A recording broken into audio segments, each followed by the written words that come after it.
রাদিয়াল্লাহু তাআলা قال أن النبي صلى الله عليه وسلم يا بني হযরত আনাস বলে রাসূল আকরাম সাল্লাল্লাহু আলাইহি ওয়াসাল্লামকে দেখে বললেন হে বৎস ইন কাদারতা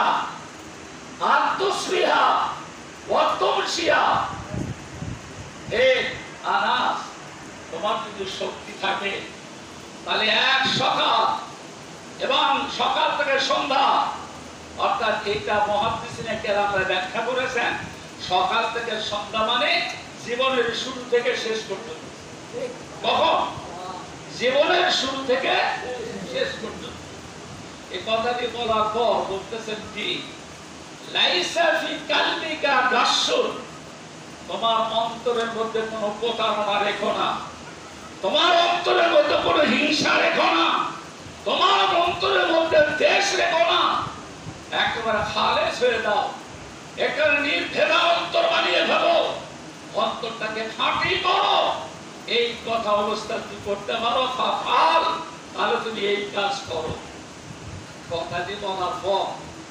আল্লাহ রাসূল কি বলেন শুনে যালিকা মিন সুন্নতি এটা হলো আমার সুন্নাত সুবহানাল্লাহ বলেন কার সুন্নাত রাসূল এটা হলো আমার সুন্নাত মজার ব্যাপারটা এরপরে আল্লাহ রাসূল এই হাদিসের শেষ শব্দ বলছেন মান আহাব্বা সুন্নতি ফাকাদ আহাব্বানি ওয়া মান আহাব্বানি কানা মাই ফিল জান্নাহ আল্লাহ রাসূল বলেন যে ব্যক্তি আমার সুন্নাতকে ভালোবাসে আমার মতকে ভালোবাসে আমার পথকে ভালোবাসে সে ব্যক্তি আমার সাথে ভালোবাসা স্থাপন করলো আর যে ব্যক্তি আমার সাথে ভালোবাসা স্থাপন করতে পারলো আল্লাহ রাসূল বলেন সেই ব্যক্তি আমার সাথে পরমানন্দে জান্নাতে অবস্থান করবে সুবহানাল্লাহ অন্য এক হাদিসের মধ্যে আল্লাহ রাসূল বলেন এই দুটি আঙ্গুল যেমন পাশাপাশি অবস্থান করে